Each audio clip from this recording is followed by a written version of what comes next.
নিজেকে পজিটিভ রেখে সারাদিন অক্লান্ত পরিশ্রমের নামই হচ্ছে বাড়ির লক্ষ্মী বউ। তাহলে চলো ভিডিওটা এখান থেকে শুরু করি। Hello everyone, welcome back to my channel Shiuli lifestyle ব্লগে তোমাদের অনেক অনেক স্বাগত জানাই। আশা করি তোমরা যেখান থেকে ভিডিওটা দেখছো সবাই খুব ভালো আছো এবং সুস্থ আছো। এখন সকাল বেজে গেছে 7:30। এখন থেকে তোমাদের সাথে নিয়ে ভিডিওটা শুরু করছি।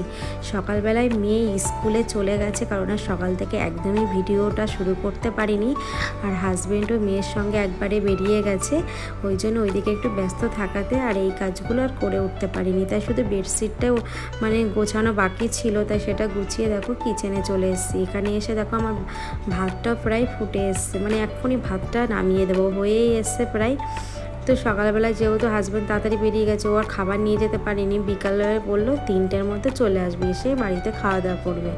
আর সকালবেলায় মেয়ে যেহেতু বেরিয়েছে, আমি একটু উঠতে দেরি হয়ে গেছিলো, এই জন্য আর সকালবেলায় ভিডিওটা তোমাদের সঙ্গে আর তুলে ধরতে পারিনি। তারপরে দেখো ভাতটা হয়ে গেছে ফ্যান জড়িয়ে, আমি এদিকে সবজিগুলো কেটে নিচ্ছি। সবজিগুলো কাটতে হবে কারণ রান্না আছে, আর রাতে জানো তো কোনো সবজি কেটে রাখিনি, কারণ মেয়ের পড়াচ্ছিলাম, তারপরে আমি একটু এডিটগুলো করছিলাম। তো এদিকে সব রকম সবজিগুলো কেটে নিয়ে রান্না করব। সমস্ত সবজিগুলো কেটেই না আমার রান্না করতে ভালো লাগে, কারণ রান্না বসে আমি একদমই কাটতে পারি না। আমার না মাথায় কোনো বলতে পারো কিছুই কাজ করে না, ওই জন্য শান্ত মনে বসে বসে কাজ করে নিচ্ছি।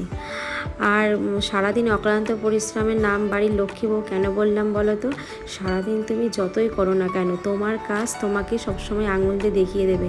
এটা তো তুমি বাড়ির বউ, তোমাকে তো সংসারের সমস্ত কাজই করতে হবে। কিন্তু কেন করতে হবে, কেন অন্যেরা কেন হেল্প করতে পারবে না, কেন একটু হেল্প করতে চায় না, কেন সবসময় আমাদের বলে যে বাড়ির বউদেরই সব করা উচিত, কেন সবসময় আমরাই কেন এত পরিশ্রম করব?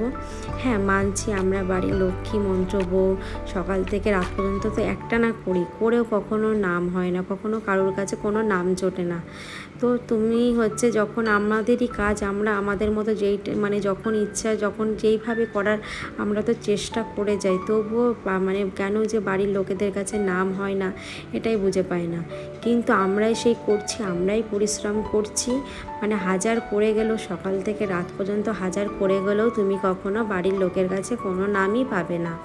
আর তুমি যতই তুমি সারাদিন করো না কেন, তবুও তুমি বাড়ির লক্ষ্মীমন্ত্র বউ কখনই হবে যখন তুমি একদম নিখুঁতভাবে সমস্ত কাজ করবে। তোমার সারাদিনে ক্লান্ত আসলে পরিশ্রম করেও তখন তুমি হয়তো নাম পাবে যে তুমি বাড়ির লক্ষ্মী বউ। কিন্তু তুমি যখন হাল ছেড়ে দেবে বা কাজের দিকে ঠিকমতো পরিপাটি করে করবে না, তখন কিন্তু তুমি বাড়ির লোকের কাছে লক্ষ্মীমন্ত্র হতেও পারবে না। আর হওয়ার চেষ্টা করলেও কোনো দিনও কেউ নাম করবে না, তাই না? তো যাই হোক, তোমাদের সঙ্গে কথা বলতে বলতে দেখো আমি বরবটি আলুটাও ভেজে নিলাম আর বেগুন ভাজা করলাম, কারণ বরবটি আলু ভাজাটা মেয়ে আবার খেতে চায় না, এই জন্য ওর জন্য বেগুন ভাজা করলাম। আর এদিকে মাছ করব দুবেলার মতো, কারণ ওই বেলাও হয়ে যাবে। আর বেশিরভাগ কী বলো তো, আমাদের যদি রাত্রিবেলায় রুটি করি না, রুটির সঙ্গে কেউ মাছের ঝোল দিয়ে ভাত খেতে রুটি খেতে চায় না, এই জন্য মাছটা করি। তাও কখনো খেয়াল করি, যদি রাতের বেলা বলে যে আমি রুটি খাবো, তখন হয়তো আমাকে আবার একটা সবজি করতে হয়। তো যাই হোক, তার সমস্ত কাজগুলো করে আবার মেয়ে ধরে স্কুলে গেছে, ওকে আবার আনার টাইম হয়ে যাবে, যতটা পারছি কাজগুলো এগিয়ে নিচ্ছি। আর আজকে কিন্তু একটু পাতলা করে মাছের ঝোল করব, তোমার ওই পেঁপে আলু দিয়ে আদা জিরে বাটা দিয়ে এইভাবে একটু মাছের ঝোল করে নেব। আর সকালবেলা যেহেতু মেয়ে গোপুসোনাকে তুলে রেখে গেছে, তাই ওই জন্য আমার ওইদিকে আর কোনো চাপ নেই। আমি রান্নাটা করে স্নান করে তারপরে পুজোটা দিয়েই মেয়েকে আনতে চলে যাব। তো একটু তাড়াহুড়োর মধ্যে আছে। আর কি বলো তো, এই যে সকাল থেকে রাত পর্যন্ত করি, তো একটা মানুষের দেখবে বাড়ির বউদের একটা টাইম হয় শরীরটার মধ্যে সত্যি ক্লান্ত চলে আসে, তবুও কিন্তু আমরা বসে থাকি না, চেষ্টা করি সকাল থেকে রাত পর্যন্ত একদম নিখুঁতভাবে করার। তো চেষ্টা করি, জানি না লক্ষ্মীবন্ত কি না, তবুও চেষ্টা করি। জানি কেউ নাম করবে না, তাও কিন্তু নাম না করলেও আমাকে সেই কাজগুলোই করে যেতে হবে, আমার কাজগুলো ফেলে থাকলে হবে না। বা কেউ নাম করলেও সে আমাকে করতে হবে, নাম না করলেও আমাকে করতে হবে। তো যে কারোর সুনাম না পেয়ে যদি নিজেরটা নিজের মতো করে করা যায়, তাহলে অনেকটা নিজেকে পজিটিভ বলে মনে হয়। তো দেখো এদিকে মশলাটা করে নিলাম, করে এইদিকে আমি এখন তরকারিটা এখন বসিয়ে দিচ্ছি। আর কি বলো তো, পেঁপেটা আমি একদম খেতে চাই না, তো এই জন্য ওকে আলু দিয়ে দেবো, ঝোল তুলে দেবো। আর একটু বাচ্চা মানুষ তো, ও আবার একটু টেস্টি খাবার খেতে ভালোবাসে। মানে এক একজনের এক এক রকম, তো আমার ঘরে মানে পাগল হয়ে যায় বলতে পারো। হাজব্যান্ড একরকম, মেয়ের একরকম, আর আমার তো কোনো ব্যাপার না, কারণ আমার যেটাই হয় সেটাই আমার কাছে ভালো। কারণ আমি পরিশ্রম করে করি, মানে আমার মধ্যে সেই বাছটা নেই যে এটা খাবো না ওটা খাবো না। তো যাই হোক, রান্নাটা হয়ে গেল। আর এইদিকে দেখো বাসনগুলো সমস্ত মেজে নিচ্ছি। আর সকালবেলা একবার বাসন মেজেছি, সকালে ওই মেয়ে খেয়ে গেছে সেই সব ছিল চায়ের, তারপরে বাসন দুটো ছিল। তারপরে আমি এই বাসনগুলো দেখো রান্নার পরে সমস্ত বাসন এইভাবে আমি মেজে নিচ্ছি। তো মাজা হয়ে গেছে। এদিকে আমি কিন্তু ওভেনটাও পরিষ্কার করছি। আর আমি হাসছি কেন বলো তো, আমার পাশে আমার যা ওই ঘর থেকে কথা বলছে, তো দুজনে মিলে কথা বলছি আর একটু হাসাহাসি করছি। কী বলো তো, সবসময় তো কাজের জন্য সময় পেয়ে উঠি না। ও ওর ছেলেকে নিয়ে ব্যস্ত, আমি আমার মেয়েকে নিয়ে ব্যস্ত, সবাই সবার মতো ব্যস্ত। তো যখনই একটু সময় পাই তখনই কথা বলা হয়। তো সবসময় কাজের মধ্যে থাকতেই ভালোবাসি বলতে পারো। কারণ কাজ না করলে, কাজটা টাইম মতো না করলে তো একদমই হবে না। তারপরে দেখো এদিকে মুড়ি এলাই আসে আমাদের বাড়িতে, সেই মুড়ি দিয়ে গেছে, তো দুটো কৌটোতে রেখে দিলাম। এটা আমাদের বলতে পারো অনেক দিন হয়ে যাবে। তো তারপরে এখন আমার ওভেনটাও মোছা হয়ে গেল। এখন আমি কিন্তু ঘরটাও মুছে নেব। তাহলে তোমরা দেখতে থাকো, আশা করি তোমাদের ভালো লাগবে। তো বন্ধুরা, তারপরে যেন আমি তোমাদের সাথে আর ঘর মোছা এটা শেয়ার করতে পারিনি, কারণ অনেকটা দেরি হয়ে গেছে। মা একটু ফোন করেছিল, সেখানে কথা বলতে গিয়ে না দেরি হয়ে গেছে। আবার যদি মাকে বলি ফোনটা রাখো, মার হয়তো মনটা খারাপ লাগবে। যতই হোক মা তো, তো ওই জন্য একটু হলেও সারাদিন এই যে মার সঙ্গে একটু কথা বললে ভালো লাগে। তো যাই হোক, তারপরে দেখো মেয়েকে এখন স্নান করাবো। আর আমি না আজকে একটু স্কিন কেয়ার করব।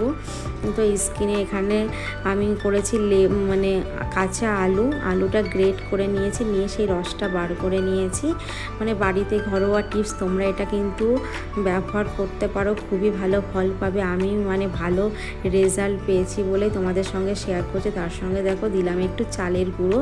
তো তোমরা কিন্তু বাজারের থেকে কিনে নিয়ে আসতেও পারো, আবার ঘরে, আমার যেহেতু ঘরে ছিল সেটা দিয়ে আমি করে নিয়েছি। তো এই আলুর রস তার সঙ্গে এই চালের গুঁড়ো দিয়ে করলে একটা ক্লিনজিং বলতে পারো, স্কাবারের একটা কাজ হয়। তো তার সঙ্গে কিন্তু আমি একটু টমেটোর জুসও করেছি।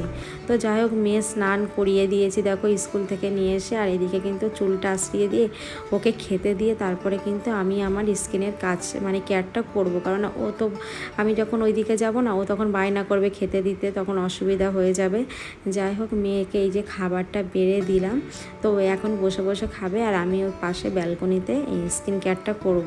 তো তোমাদের সঙ্গে আর মানে টমেটোর জুসটা শেয়ার করতে পারিনি, জাস্ট টমেটোর ভেতরে যে জুসটা ওটা বার করে আমি দেখো সারা মুখে সুন্দরভাবে ক্লিন করে নিচ্ছি। এটা কি বলো তো, তোমার সান ট্যান সমস্ত কিছু তোমার রিমুভ করবে, অনেক ভালো একটা রেজাল্ট হবে, তোমার ক্লিনজিংয়ের কাজ করবে। আর যেহেতু আমরা রোদ্দুরে সবাই কম বেশি বেরাই, আমার তো রোজই বেরাতে হয়, কারণ মেয়ে আছে, মেয়েকে স্কুলে আনা এগুলো করতে হয়। এই জন্য এটাও দিয়ে দেখো ভালো করে হালকা হাতে আমি ভালো করে মাসাজ করে নিচ্ছি। কিন্তু তোমাদের সঙ্গে বেশি মাসাজটা শেয়ার করতে পারবো না, কারণ ভিডিওটা অনেকটাই বড় হয়ে যাবে। তো যাই হোক, এটা দেওয়ার পর কিন্তু আমি এটা ধোবো না। এটার মধ্যে মুখটার মধ্যে যে শুকিয়ে গেল, টমেটোর জুসটা বসে গেল, তারপরে কিন্তু আমি এই প্যাকটা নিচ্ছি, আলুর রস তার সঙ্গে চালের গুঁড়ো। তো এই প্যাকটা নেওয়াতে আমি একটু মোটা করে লেবেলে করে আমি এটা মাখিয়ে 10 থেকে 15 মিনিট রেখে তারপরে ধুয়ে নেব। কোনো কিন্তু যেহেতু এটা চালের গুঁড়ো আছে, কিন্তু দানা দানা হয়ে যেতে পারে, তাই আমি বেশি ঘষাঘষি করব না। তো জল দিয়ে ধুয়ে আসার পর তারপরে তোমাদের সামনে আবার আসছি। তো যাই হোক, আমার মুখে না এইগুলো দিয়ে অনেক ভালো রেজাল্ট হয়েছে। যাদের মুখে ব্রণ দাগ আছে সেগুলো কিন্তু অনেক মানে উঠে যাবে। আর চোখের নিচে আমার অনেক কালি ছিল, তোমরা আগের ব্লগে হয়তো দেখেছো, এখন দেখতে পাচ্ছ কতটা পরিষ্কার হয়ে গেল। তারপরে কিন্তু মুখ ধুয়ে চলে আসলাম। আর মুখটা দেখতেই পাচ্ছ তোমরা, একটু টোনার নিয়ে নিলাম, তারপরে নিয়ে নিলাম একটু ময়েশ্চারাইজার। তো এটা দিয়েই আমি রেখে দেবো। তো খুব ভালো একটা রেজাল্ট হয়, এটা তোমরা দিনের বেলাও করতে পারো, খুব ভালো। আর কোথাও বেরোনোর আগে একটু সানস্ক্রিন নিয়ে নেবে। আর তোমরা দেখো রেজাল্টটা বুঝতেই পারছো। তাহলে বন্ধুরা, টাটা বাই, আবার নেক্সট কোনো ব্লগে দেখা হবে।